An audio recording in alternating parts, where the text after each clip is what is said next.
そう、今回はミャンマーのクーデターについてなんだけど、ちょっとよく知らないっていう人のために軽く何が起きてるか説明してもらえる？はい。ミャンマーでは2020年、去年の11月に総選挙があって、当時、アウン・サン・スー・チーさんが率いる NLD っていう国民民主連盟が、握手したんだよね。で、2000今年2021年の2月1日に、ミャンマーの軍は去年の総選挙で不正があったと言って、アウン・サン・スー・チーさんと他のリーダーたちを拘束した。で、それでクーデターを起こして、今の政府はミャンマー軍、軍人政権になったっていうこと。で、それから、投票に不正があったということをちゃんと証明してくれなくて、だと言ってるけど、不正があるっていう証拠がなくて、で、それで市民たちが軍事政権を反対する抗議とかをやり始めて、もう2ヶ月以上経ってます。最初は平和的抗議って言って、みんな抗議参加者たちが普通に平和的に抗議をしてて、でも、抗議がやまないから、軍人たちは、今の軍政府が、市民たちを攻撃し始めた。で、それでも、なかなかデモとかやまないから、もっとひどい手段で市民を殺したり、攻撃したりしているわけで。その抗議に参加している人たちっていうのは、もう普通の市民ですか？そうそうそう。普通の市民。軍事政権を反対する市民。で、大部分の人たちが、今の軍事政権を反対する人だから、人数的に結構多いんだよね。だから、抗議活動とかデモとか見てみると、もうすっごい人数が抗議している、姿しか見えない。学生からもう、本当にいろんな年代の人がみんな抗議に参加しているってことね。でも、ミャンマー、日本と違って若者の人口が結構多くて、で、それに今の10代後半と20代の若者たちが一番多めに参加している。で、それはなぜかというと、今の10代後半と20代の若者たちは、ミャンマーが民主化になって、つまり2011年から育った子たちだったから、昔ミャンマーずっと軍事政権だったよね。2011年前も。だからこの若者たちが2011年の後に中学生とか高校生とかなって、すごいオープンな国で育った形だったから、民主化とか民主主義っていう意味をすごい感じてるんだよね。だから、いきなり軍事政権が起こされて、民主主義がなくなった。で、自分たちの自由とかいろんな権力とか奪われたっていうことに気づいたというか、そういう状況になったから、みんな民主主義を戻せるように必死に戦っているわけ。やっぱり今あとはコロナがあるでしょ。で、その中で抗議をしたりデモをしたりしてて、その感染が拡大してしまっていたりとかする？もうコロナはもうみんな気にしてないぐらいだよね。なぜかというと、もうコロナどころじゃないというぐらい軍事政権が嫌いだから、まず軍事政権をなくすのが自分たちの目標。で、じゃないと今すごいデモしてるけど、人もすごいたくさん集まってるからコロナは感染してるはずだよ。それでも軍事政権が欲しくないというぐらい反政府運動をしなきゃいけないっていう状況になってて、だから政府機関、行政機関とかも全部軍にコントロールされてるから、ちゃんと検査も受けられないし、検査を受けようとするところもじゃないよ。もう家にいるだけでも軍が通りかかって窓から銃で撃ったりするから、抗議してなくても撃たれるっていう。そうそうそう、抗議してなくても、すごいランダムにやってるんだよね。大体言うんだけど、軍と警察が一緒に市民を攻撃している、殺しているっていう状況だから、デモしている人たちに、向かって銃で撃ったりするのはすごい普通だけど、もう一つは、家にいる人たちに、もう外から銃撃したりする。だから僕はもう最初から家族とか友達とかにいつも言ってるけど、家の奥の方にいて、窓から近いところにいないで、じゃないと窓でガラスじゃん。ガラスだから銃で撃たれたらガラスも割れて怪我するし、すごい不幸だったら死んじゃうかもしれないから、すごい心配だよね。家にいるって普通安心することだと思うんだけど、それが保証されないっていうのが本当に精神的にも辛いと思うし。自分たちがいつか撃たれるかもしれないっていう不安の気持ちのままで毎日すごい苦しい生活を送ってるって感じ。なるほど、ね。コロナで死ぬより撃たれて死ぬ方が確率が高いぐらいになってるってことだからね。そう。その通り。今の犠牲者ね、軍に殺されている人、犠牲者がもう700人も超えてるし、去年民主政府の時にはコロナの感染だ人ってあんまりいなかった。まず検査できるかどうかの問題もあったんだけど、でも死者そんなにいなかったんだよね。だから逆に軍に殺されている犠牲者がこんなに多いなんて、なんかコロナと比べるものにもならなくなっているって感じる。人々の生活についてもちょっと聞きたいなと思ってて、学生とかね、学校っていうのが今どういう状況、ちゃんと運営できてるのかとか、ちょっと聞きたいんだけど。まあね、学校はもうずっと閉まってるって感じ。去年、2020年の3月から5月までは夏休みで、ちょうど去年コロナが広まり始まったのは4月ぐらいからで、もともと6月に学校が始まる予定だったんだけど、コロナのせいで学校を開くことができなかった。ずっと感染者も増えてきてるから、政府はとりあえず学校は開かない。でないとクラスターとかでみんな感染者いっぱいいてるかもしれないから、って言ってずっと閉まったまま、学生たち、ミャンマーで国立の学校と私立の学校があって、ほとんどは国立だけど、国立の学校はもう閉まっている。私立の学校はちょっとお金の余裕がある人たちが通っている学校だから、こういうズームで授業やったり、ネットを使って勉強したりすることができるんだけど、ほとんどの人はね、授業が受けられない、学校行けないって感じだった。で、それで、ね、今クーデターが起こされたから、もっと学校行けなくなっている感じ。学校もいつ再開するか全然わからない状況なんだからね。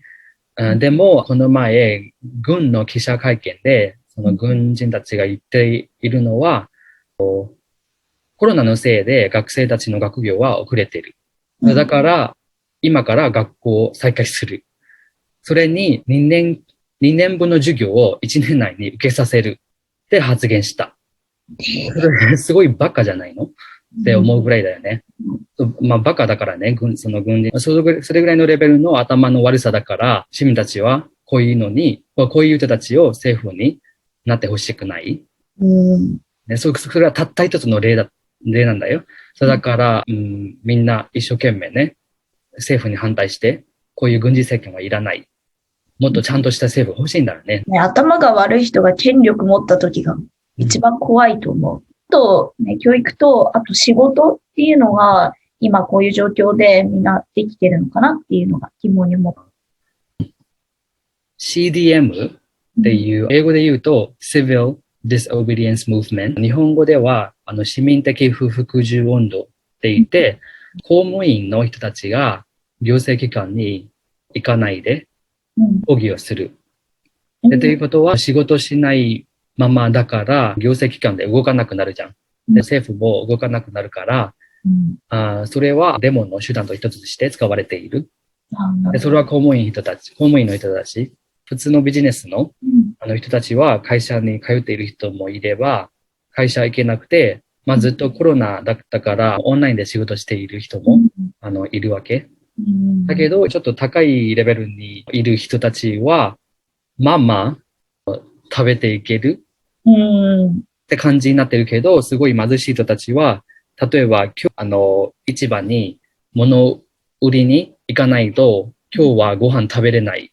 っていうぐらいの人もたくさんいるから、そういう人たちはすっごい困ってる。ただでさえ外に出たら殺されるかもしれないのに。今、その治安部隊、警察と軍人たちは、そういう商売している人たちのものを奪って食べたり、あとお金も奪ったりするから、命の危険が大切なのか、生活のために商売しなきゃいけないのが怖いのか、どっちがどっちか分からなくなってくるけど、とにかくすごい大変で。うん。もう聞いてて、本当に信じられないって感じしかない。そうそううんそう。本当に。さっきその行政が、うん公務員の人が今、ストライキみたいな抗議をしてるから、役所っていうのは機能じゃもしていないってこと？公務員たちの中でもCDM に参加している人もいれば、CDM に参加してなくて、普通に役所とかに行って働いている人もいるわけ。そっか。うん。で、CDM 参加者には、いろんな人たちが寄付してるから、なんとかなってるけど、その人たちも命の危険がある。例えば、最初から CDM 参加者に、政府はターゲットして逮捕したり、拘束したり、殺したり、で、最近よくあるのは、ターゲットされる人たちが、夜に逮捕されて、朝になると、その軍人たちから電話が来て、あんたの家族の遺体を取りに来て、みたいな。夜逮捕して殺したからね。家族に電話が、そういう。ね、電話がある。そうそうそう、そういうのもよくある。へえ。と、あともう一つは、さっき NLD って言ったじゃん。ミャンマーはずっと昔から軍対 NLD っていう感じだったから、NLD の人たちだとすごい狙われがち。で、NLD の人の中で夜逮捕されて、で、朝、遺体を戻された時にもう内臓がもう全部ぐっちゃぐちゃになっているとか、解剖されて中の内臓が取られちゃった。で、それを軍人はその内臓を売ろうとしてる。どっかで。中国と。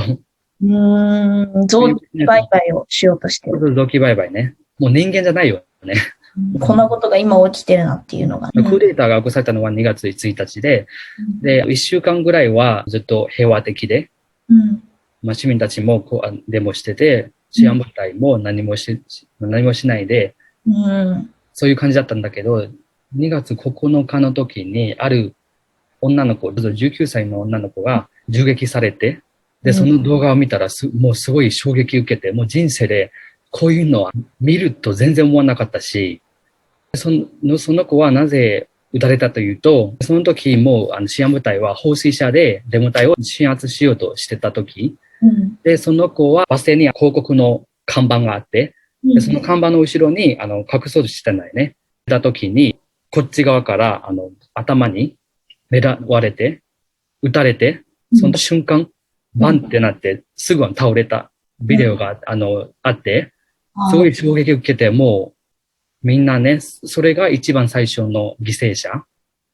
で、その後、どんどんいろんな残酷な形で殺される人たちの映像を見てきたから、もうミャンマー人たちはこれ以上苦しむことがないっていうぐらい苦しい。そういう映像っていうのはやっぱインターネットで回ってて見るってことだよね。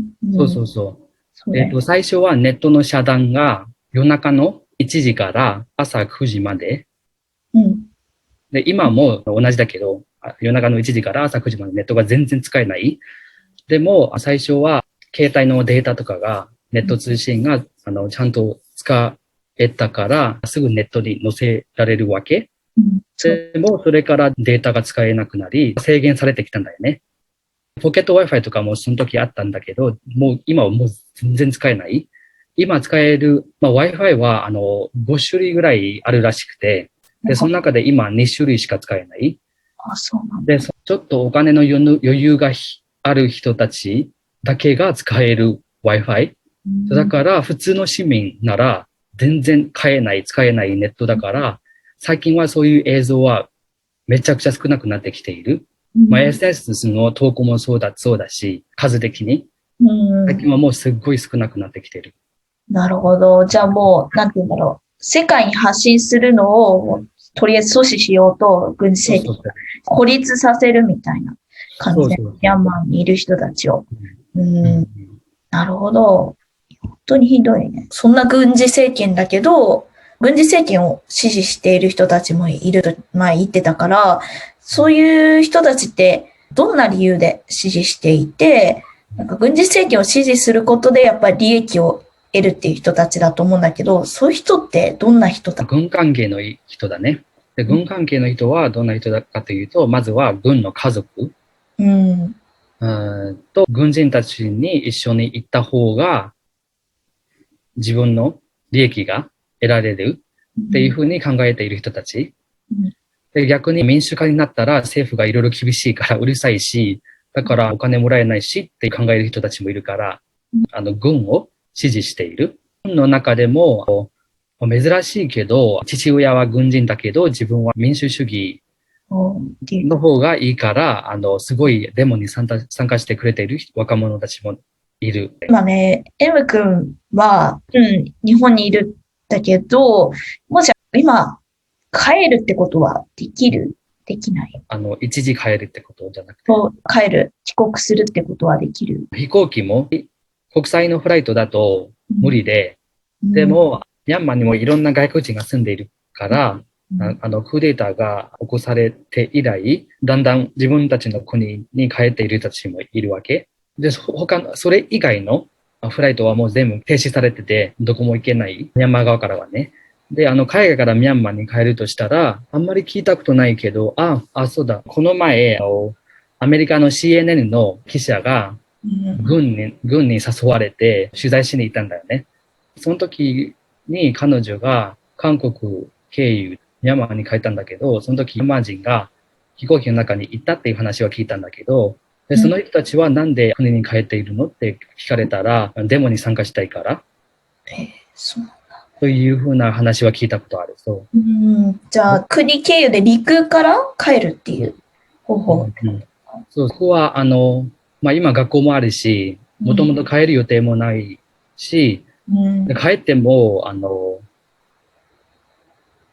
どうなんだろう。まず、これぐらい人が死んでるのに自分は海外に楽に暮らしてて、すごい申し訳ない気持ちもあるけど、自分がいるところから頑張って、国のためにいろいろ活躍しているところはあるけど。インターネットで発信とかしている時点で、そういう人たちの助けにはなっていると思うから、だって勉強がね、インターネットがないっていう時点で、日本の大学の授業も受けられないし、帰っても仕方ないっていうのはもちろんあると思うからね。そうだよね。そう。で、帰ったら本当に危険だしっていう。ね、ミャンマーにいる人たちに対して、その寄付とか、お金だけじゃなくて、例えば、なんかいろんな物資とか生活用品とかの寄付とかって足りてるのかな？今、物を売っている、まだまだ営業しているところもあって、日本だとスーパーしかないじゃん。ミャンマーはそういうスーパーが大都市にしかなくて、市場、マーケットがたくさんあるわけね。そういうマーケットは様子を見ながらみんなやってるけど、もし軍が自分たちの地域に来たっていう話を聞いたらすぐ逃げるみたいな。で、この前映像見たんだけど、そういうね、日常生活にすごい困難がある、商売しないと今日、ご飯がないっていうような人たちが物を売ってる時に軍が来たっていうことを聞いたからすぐ逃げ出して物をそのまま置いてはった映像もたくさんあった。でも、みんな食べなきゃいけないから、まだまだやってるところは多いって感じ。じゃあ、生活用品は一応買えるっていうことか。寄付ももちろんだけど、私たち日本人とか外国人ができることとか、するべきことって何かありますか？まず、銀行の話したいんだけど、寄付の話と銀行の話。自分が今寄付しているっていうのは、個人で、僕今、ヤンゴンに妹が住んでて、妹に、後で、また払うから、まず寄付してもらっていいみたいな、頼み方で寄付してるけど、みんなそうやってるんだよね。なぜかというと、銀行も全部閉まってる感じだから。じゃあ、海外からお金が送れないと。そうそう、送金することができないし、そういう自分たちの個人でできているつながりでお金を寄付しているって感じ。なるほど。海外からお金を送るとしても、すごい難しいんだよね。ん。うん、ミャンマーにいる人じゃないと寄付ができないみたいな状態ってことか。そうだね。うん、うん。あと、今、銀行はもうほぼ閉まってるから、その銀行の中で、口座の中でお金が置いて入れてるんだけど、ATM でお金を下ろしに行くと、また制限があって、いっぱい取り出せないんだ。軍が恐れている点でもあると思うけど、まあ国って銀行が動かなくなると何でもダメになるじゃん。うん。そうだから銀行はまず、みんな営業してないけど、すごいめちゃくちゃにならないように、なんとか動いてる。うん。最近はみんな、まあ日本みたいに電子マネーっていうのが普及になっているようになって、まあね、口座とつながって携帯で支払いをしたりするのもすごい普及してきたんだけど、うちの妹だとすごい口座にお金入れてるから手元にキャッシュがないんだよね。まあ昔、1962年の時にクーデターあったじゃん、初めての。で、あの時に軍が何でも国営化しちゃって、お金の価値の高い札が使えなくなったっていう事件もあって、で例えば日本だと1万円札が使えなくなるって言われたらどうするっていうふうに考えたらわかるかもしれないけど、ミャンマーでそういう事例があって、だからみんなすごい怖がってるんだよね。もし自分が現金をたくさん持ってても、すごい価値の一番高いのは1万円チャットだっけ。1万チャット。そう、1万チャットだと思うけど。うん。大体、すごい日本に住んでるから、長く、そうだ、忘れて。いくら、その1万チャットっていうのは、大体日本円にしたらいくら1000円ぐらいだね。1000円ぐらい。ああ、そうなんだ。そうだから現金をたくさん持ってても、もうこれから使えなくなるっていう大変なことが起こったら、もうどうしようもないよね。うん。だから、ATM に行ってお金出してもしょうがないし、まあ出さないと食べ物とか生活用のが買えないし、うん、いろんな面でめんどくさくて、すごい大変だよね。もう、なんていうの、まあ、もちろん命も大切なのもあるけど、もう、それ以上にもういろんな問題がありすぎて、そうそうそう。本当に大変だね、それは。本当に。いや、だって、ね。何でもやりそうな政府なんだ。何でもあり得るっていう状況なんだよね。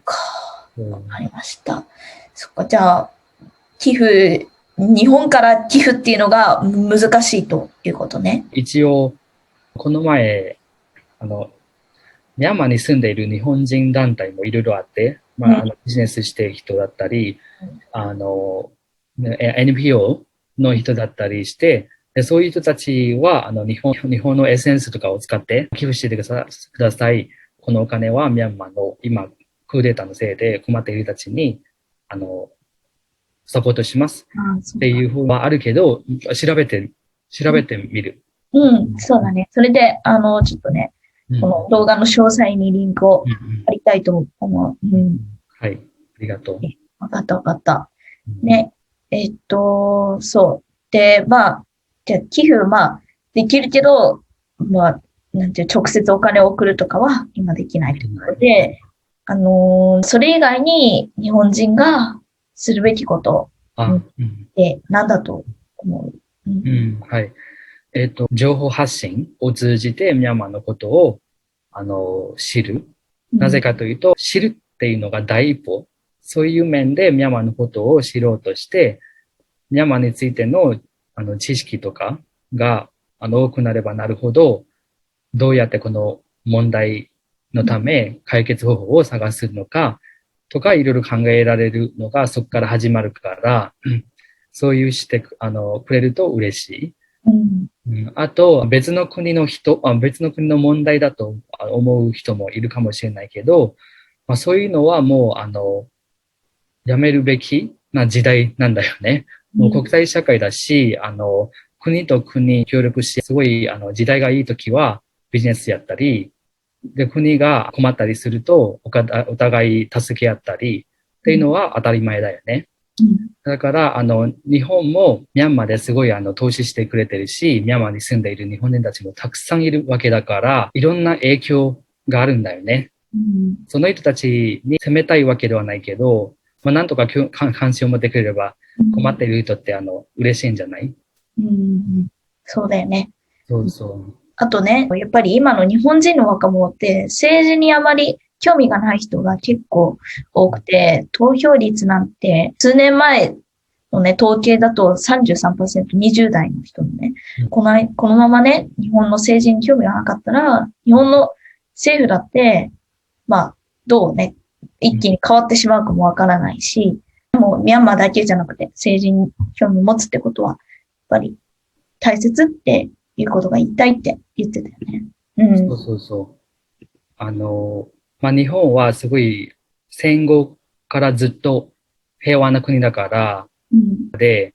政治に関心を持たないっていうのも当然だと思うけど、でも、政治に関心を持てば持つほど、国の将来や自分の将来を作ることになんとかつながるから、せめて政治に関心を持ってほしい。今のミャンマーの若者たちなんか、僕とかの年齢の人たちが、すごい一生懸命戦ってて、もう殺されている人もたくさんいるけど、とにかくこの人たちは、すごい国のために何とかしてあげたい、あげなきゃいけないっていう意志がすごい強いから、自分たちは偉いっていうことを言いたいわけじゃなくて、そういう意志があればあるほど、人って人間的な成長っていうか、すごい成長するんだよね。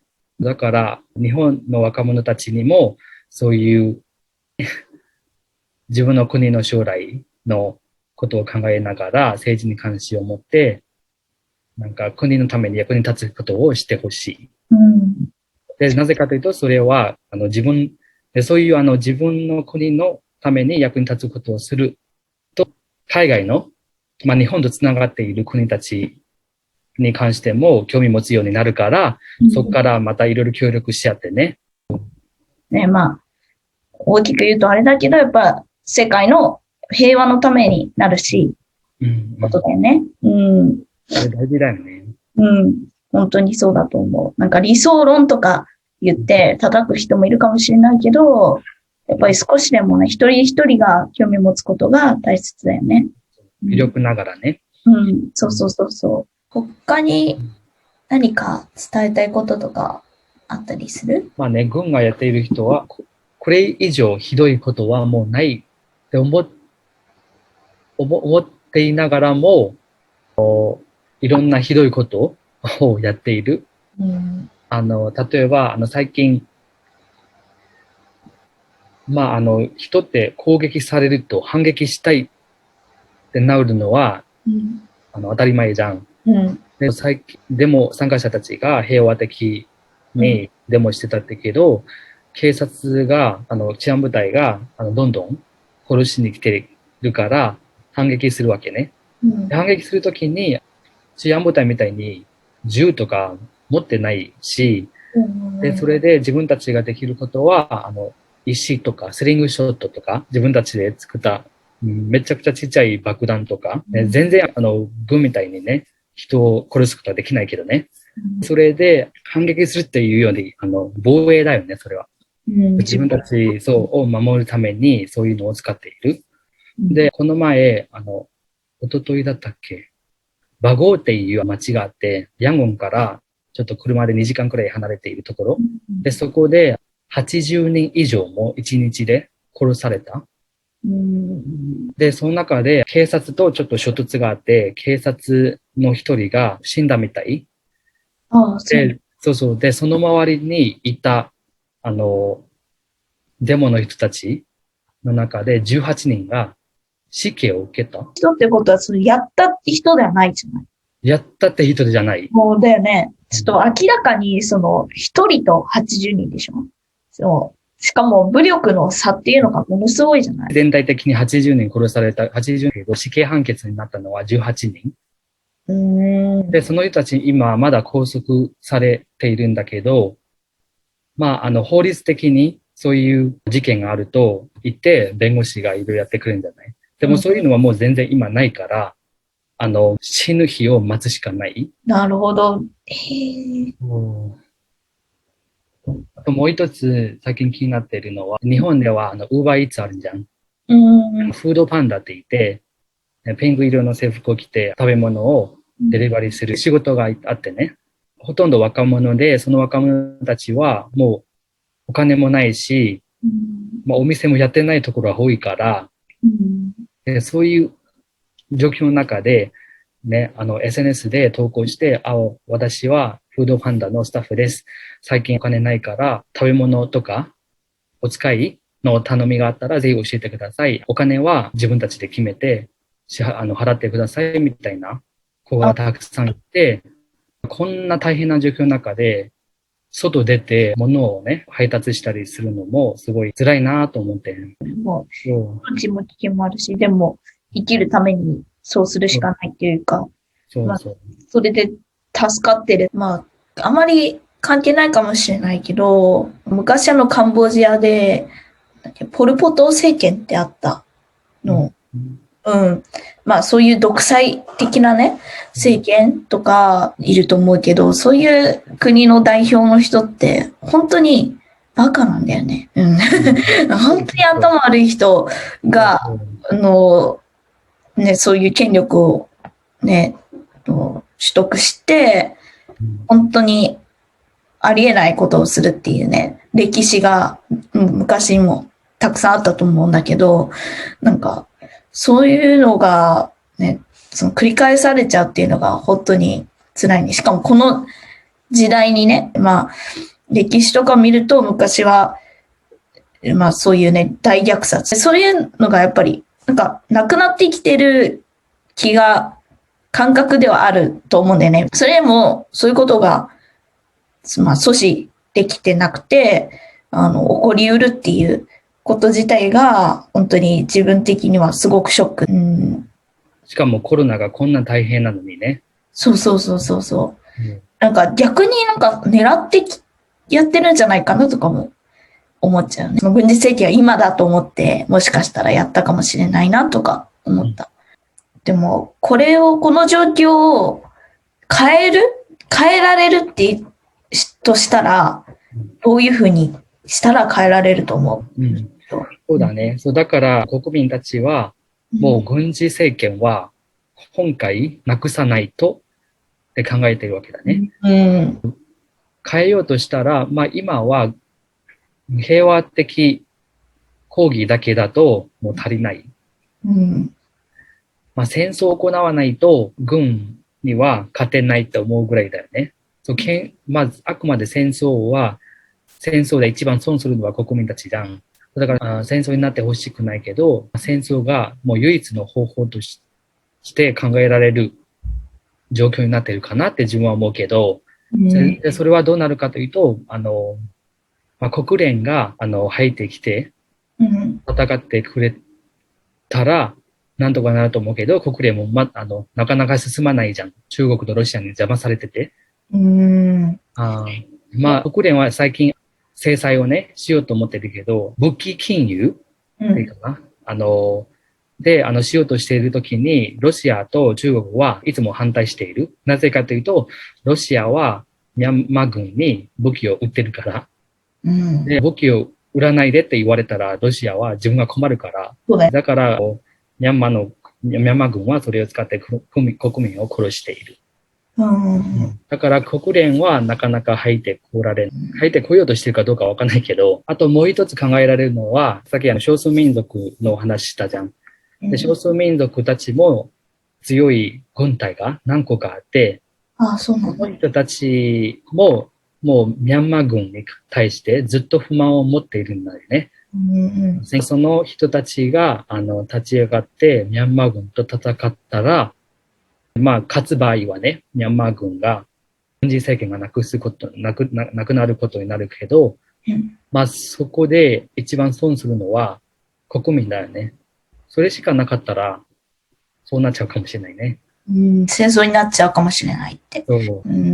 戦争しかないのか。なんとも言えないね。歴史を見てくると大きな変化のためには、戦争みたいなね、いかないっていう感じになってるけど、本当はそうなってほしくないよね。戦争以外の方法でそれを変えることができたら前代未聞の素晴らしいことだと思うし、本当にそれが一番なんだけど。今一つ思いついたのは、武器を買うためにお金必要じゃん。うん。そのお金がなければ武器が買えない。武器がなければ市民を殺すことができないって考えられるから、軍の経済とか、軍が持っているビジネスとかにお金が流れていかなければ、うん。もうお金なくなるじゃん。そうだよね。日本は最近すごい批判受けてると思うけど、ね、ミャンマーのことでね、そのことも聞きたかった。日本は今、憲法上で被害者たちに対して、制裁を出すことができないって、日本のビジネスのお金とか、日本側から送っているミャンマーになんとなく流れていくお金は、なんとなく軍の手に入っちゃう。